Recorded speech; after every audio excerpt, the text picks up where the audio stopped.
Our prisons are, once again, running out of space, and it is vital that the implications are understood. If our prisons collapse, courts are forced to suspend trials. The police must halt their arrests. Crime goes unpunished, and criminals run amok and chaos reigns. We face the breakdown of law and order in this country. Despite building as quickly as we can, demand for places will outstrip supply by 9,500 in early 2028. And that is why I commissioned the sentencing review. Its task was clear. This country must never run out of prison places again. There must always be space for dangerous offenders. At the same time, the review was tasked with addressing the fact that our prisons too often create better criminals, not better citizens. Instead of cutting crime, they are breeding grounds of it. The reviewers have followed the evidence and the example of countries around the world. Today, I present an initial response with further detail to follow once legislation is placed before the House.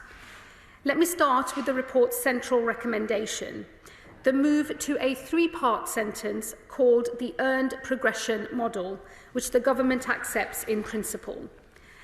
Under this model, an offender will not necessarily leave prison at an automatic point. Instead, their release date will be determined by their behaviour. If they follow prison rules, they will earn earlier release. If they do not, they will be locked up for longer. This echoes the model I witnessed in Texas earlier this year, which cut crime and brought their prison population under control. Under this new model, offenders serving standard determinate sentences with an automatic release of 40 or 50% will now earn their release. The earliest possible release will be 1/3, with additional days added for bad behaviour. The review suggests a new maximum of 50%. But for those who behave excessively badly, I will not place an upper limit. For those currently serving standard determinate sentences with an automatic release point of 67%, their earliest possible release will be 50%. And again, for those who behave excessively badly, I will not place an upper limit.